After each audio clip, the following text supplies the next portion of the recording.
Odisha September 8 तारिख जाए प्रबल वर्षार संभावना। तो चलो देखि नवा संपूर्ण अपडेट कौन रही। ओडिशा सेप्टेम्बर 8 तारिख जाए प्रबल वर्षार संभावना रही।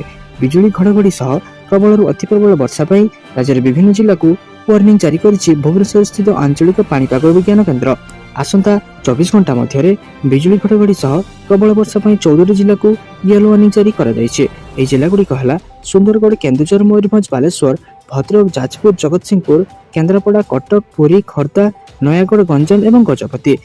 आज एवं काली मध्य बालेश्वर, भद्रक, जाजपुर, जगतसिंहपुर, केन्द्रापड़ा, कटक, पुरी, खर्दा, नयागढ़, गंजाम, गजपति, रायगड़ा, कलाहांडी, नवरंगपुर, कोरापुट और मालकानगिरी जिला को बिजुली घड़घड़ी सह प्रबल वर्षा येलो वार्निंग जारी करिछि पाणीपाग विज्ञान केन्द्र। सेपटे 5 ରୁ 6 तारिख बेला को राज्य में वर्षार परिमाण बढ़िबार संभावना रही। बिजुली घड़घड़ी सह प्रबल वर्षा 22 जिला को येलो वार्निंग जारी कर जिलागुड़िक है बालेश्वर, भद्रक, जाजपुर, जगतसिंहपुर, केन्द्रापड़ा, कटक, पुरी, खर्दा, नयागढ़, गंजाम, गजपति, रायगड़ा, कोरापुट, मालकानगिरी, नवरंगपुर, कलाहांडी, नुआपड़ा, कंधमाल, बलांगीर, बरगढ़, बौद्ध और सोनपुर। चलो देखा परवर्ती अपडेट कौन रही। महंगा भत्ता को नहीं गुड न्यूज, कर्मचारी को मिलिबो अधिक दरमा। तो चलो देखा संपूर्ण अपडेट कौन रही। सूचना अनुसार महंगा भत्ता 3 ରୁ 4% वृद्धि कर पूर्व मार्च में सरकार डीए को 4% वृद्धि कर मौलिक वेतन 50% को वृद्धि करते। डीए अर्थ होउछि महंगा भत्ता। यह होउछि सरकारी और अणसरकारी कर्मचारी को दिया परिमाण। मुद्रास्फीति वृद्धि को दृष्टि रखी सरकार कर्मचारी मानक डीए उपहार दी आछंती। एही कर्मचारी मौलिक वेतन एक निर्दिष्ट प्रतिशत भाव दि जाए। डीए रे मौलिक वेतन सहित घर भड़ा भत्ता परी अन्य परिमाण जोड़ा जाए जहाँपर दरमा गठन हुए। से सरकारी कर्मचारी माने डीए शब्द सहित बहुत जड़ित अच्छा।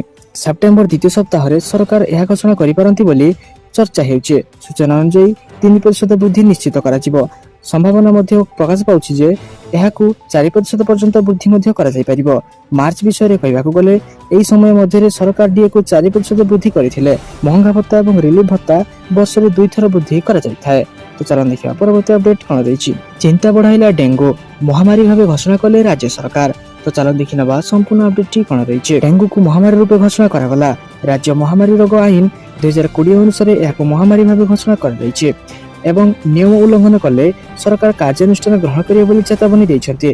केवल सेतिक नुहे, डेंगू ज्वर व्यापा रोकने सरकार कर्णाटक महामारी रोग नियम 2020 संशोधन कर सरकार जारी कर विज्ञप्ति कहुई कर्णाटक महामारी रोग नियम 2020 धारा 3 अनुसार राज्य सरकार डेंगू ज्वर एवं भयंकर रूप को राज्य में महामारी भाव घोषणा कर संशोधित नियमावली डेंगू मशा प्रजनन को रोकने आवश्यक पदक्षेप नेबाकू समस्त मालिक, दखलकारी, निर्माणकारी एवं जमी कोठा, पानी टांकी, पार्क एवं खेल पड़िया दायित्व व्यक्ति एक दायित्व दि जाइए। मशा संख्या ह्रास करने सहित ग्रामांचल और सहरांचल डेंगू ज्वर व्यापार रोकने यही पदक्षेप नि। तो चलो देखिए परवर्ती अपडेट कौन रही। नुआखाई सीएम किसान टंका। तो चलो देखि नबा संपूर्ण अपडेट कौन रही।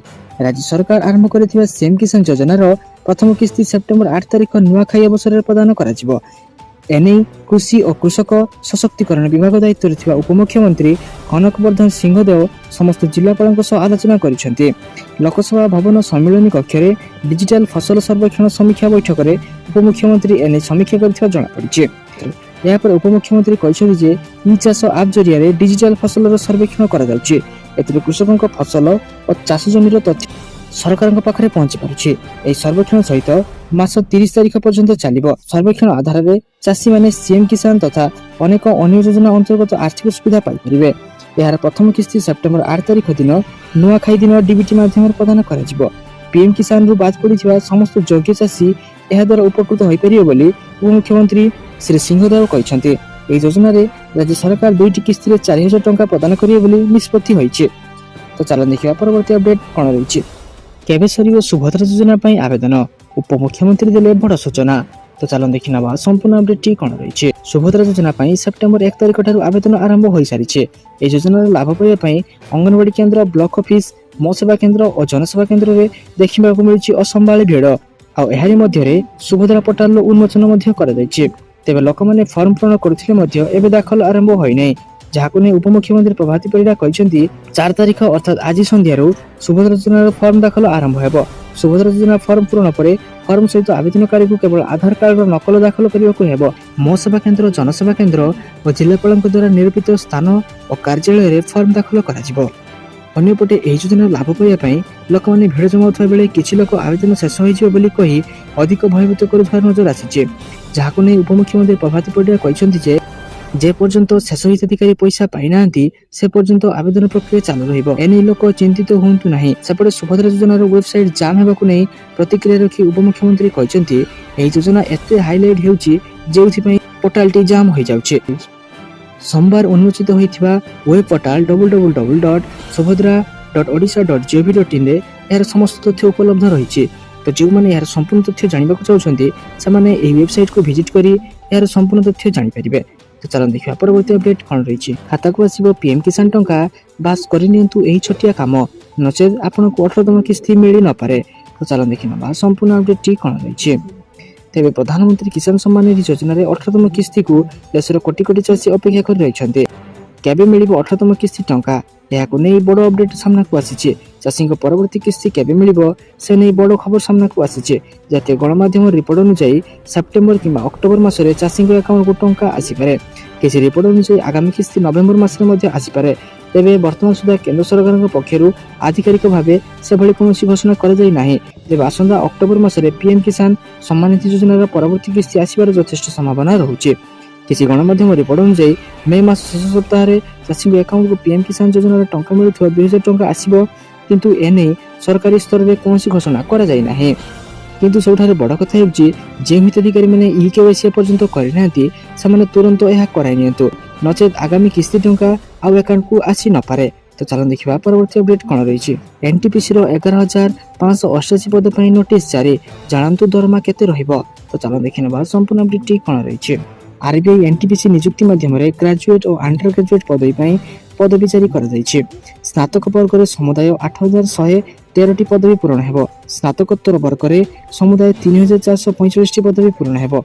मोट 11588 पदरे योग्य प्रार्थी मानक नियुक्ति दिया। आरबीआई एनटीपीसी ग्रेजुएट पोस्ट गुड़िक आवेदन लिंक 14 सेप्टेम्बर 2024 में खोल और 13 अक्टोबर 2024 पर्यंत खोला रपटे अंडर ग्रेजुएट यथा 10म और +2 वर्ग पर आवेदन लिंक 21 सेप्टेम्बर 2021 खोल और 20 अक्टोबर 2024 पर्यंत खोला प्रार्थी मैंने केवल यही अवधि मध्यम आवेदन करें।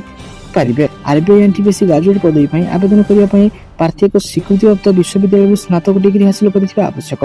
या सहित अंडर ग्रेजुएट पदवी प्रार्थी एक स्वीकृतिप्राप्त बोर्ड 10म कि +2 परीक्षा उत्तीर्ण होइथिबा आवश्यक। ग्रेजुएट पदवी बयस सीमा 18 ରୁ 36 वर्ष और अंडर ग्रेजुएट पदवी बयस सीमा 18 ରୁ 33 वर्ष रही। आवेदन गुड़िक केवल ऑनलाइन रे ही करा जिवो, कारण एही प्रार्थी मानक समानक अंचलर वेबसाइट प्रदर्शन करिया को पड़िबो। प्रार्थी माने रीजनल आरबीआई रो वेबसाइट जाई आवेदन करि परिबे। आवेदन लिंक जेबे खोलिबो एहा पर ही करि परिबे। पदवी अनुसार दरमा रहिबो। उदाहरण स्वरूप ट्रेन क्लर्क पद दरमा मासक 19900 टंका, कमर्शियल कम टिकेट क्लर्क पद दरमा 21700 टंका, स्टेशन मास्टर दरमा हेउची 35400 टंका। फी विषय में कहवाक गले साधारण वर्ग प्रार्थी को 500 टंका देवाक पड़िबो। सेथि मध्यरु 400 टंका प्रथम सीबीटी हाजर हेबा मात्रे फेरस्त करा जिवो। SC ST ex SN PWD महिला प्रार्थी को फी भाव में 250 टंका देवाक पड़िबो। परीक्षा रे हाजर हेबा परे एही पूरा टंका फेरस्त पाई परिबे। तो योग्य और आग्रही प्रार्थी माने यार ऑफिशियल वेबसाइट को यार विज्ञप्ति देखि यहाँ आवेदन करेंगे। सारा दिन रही बचा बचा गुरुत्वपूर्ण खबर जानापी आम चैनल को सब्सक्राइब कर रखुद और आम वीडियो को लाइक कर दिंतु। धन्यवाद।